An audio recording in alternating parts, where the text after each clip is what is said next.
हमारे पुरखों ने क्या क्या नहीं सहा होगा। और इसलिए जो साहू जी महाराज ने बाबा साहेब को पढ़ने के लिए विदेश भेजा और उनको अपना नेता माना। साहू जी महाराज ने कहा कि मैं एक राजा के तौर पे जो नहीं कर पाया, इस देश के लिए मुक्तिदाता मिल गए हैं बाबा साहेब अम्बेडकर, और बाबा साहेब ने उसको फलीभूत किया और भारत को एक ऐसा संविधान दिया जिसकी वजह से कम हम आज सांस ले रहे हैं। आज सब लोग जो बहुजन समाज के हिस्सा है, शोषित वंचित है, गरीब है, वो महसूस कर रहे होंगे कम से कम बोलो। एक बड़ी विडंबना है, इस देश में 40 करोड़ लोग ऐसे हैं जिनके पास न जमीन है न घर है, वो लाचार है, बेबस है, वो खेल से बाहर है। 80 करोड़ लोग दलित, पिछड़ा, किसान, आदिवासी, अल्पसंख्यक ऐसे हैं जिनको 5 किलो राशन के लिए मजबूर कर दिया गया है।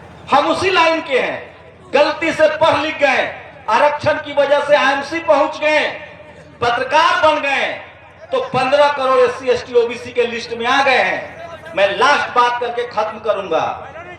इस देश का जो ठेला चला रहा है, रिक्शा चला रहा है, मजदूरी कर रहा है, लाचार और बेबस है, अब उसको कोई खतरा नहीं है, उसके साथ कोई जातिवाद नहीं होगा, क्योंकि वो अपना जाति वाला काम कर रहा है। और इससे जो जातिवादी मनुवादी सोच के लोग हैं उनको कोई खतरा नहीं है। वो चाहते हैं कि मुझे मुफ्त का लेबर मिले, मुफ्त का सब्जी वाला मिले, कोई गरीब दूध निकाल के दे दे, हमारी चाकरी करे, ड्राइवर बन जाए, हमारी सेवा करे, मजदूरी करे।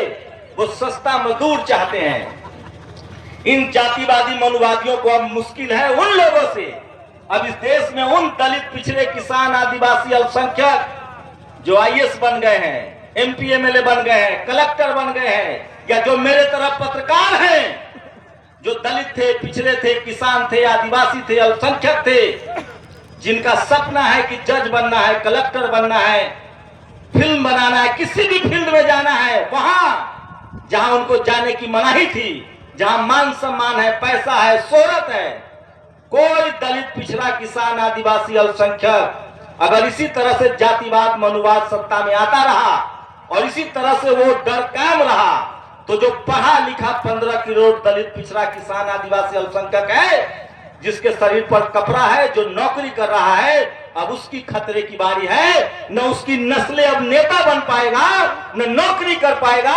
लिख लीजिए, अगर इसी तरह के हालात रहे तो आने वाले 5 साल के बाद उसका बेटा भी गिरमिटिया मजदूर या लोहा काटने वाला बन जाएगा।